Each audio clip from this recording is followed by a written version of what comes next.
You have a practice, good chance to rinse everything out and, get in a better frame of mind. Obviously, it's tough coming in today. You don't feel good about the effort or result you got last night. But, you brush yourself off and you get back to work today. And that's Leafs coach Sheldon Keefe talking about the team's recovery after Game 1 Tuesday night when they fell to Tampa Bay Lightning 7-3. So the Leafs have had a lot to think about over the past few days and some practice time as well. Let's bring in TSN Bardown's Eric Kirk now. Eric, good morning to you. So Keefe was tinkering with the lines yesterday. What did that tell you about the ingredients he's looking to bring together on the ice for Game 2?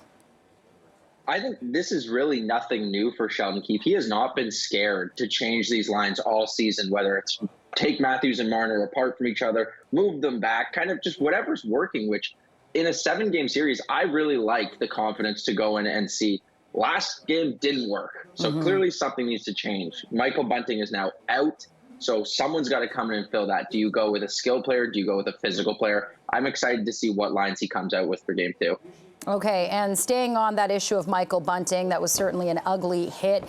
Do you see Bunting's suspension as a disadvantage for the Leafs or just a distraction?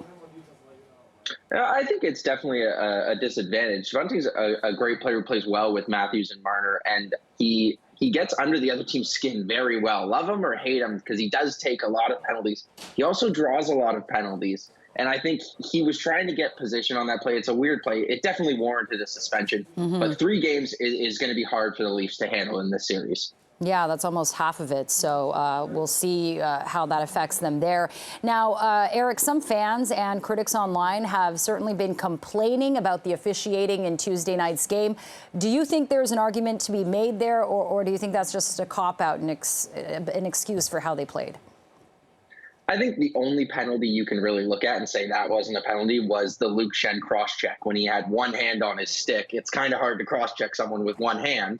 But other than that, even the Leafs players themselves, John Tavares and Austin Matthews, said it the best themselves. Those were penalties, and we can't take those.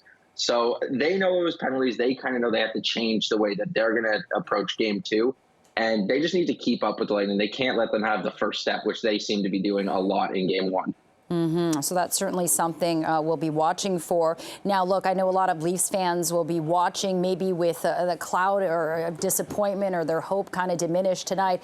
But what will it mean if they lose tonight?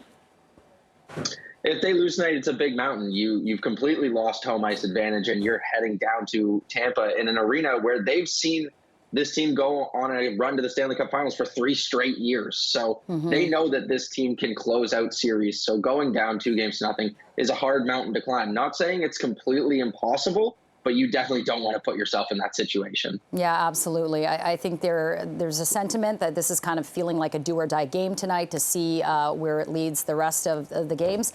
TSN Bardown's Eric Kirk, always appreciate your time and insight. Go Leafs, go. We'll chat with you soon. Thank you so much.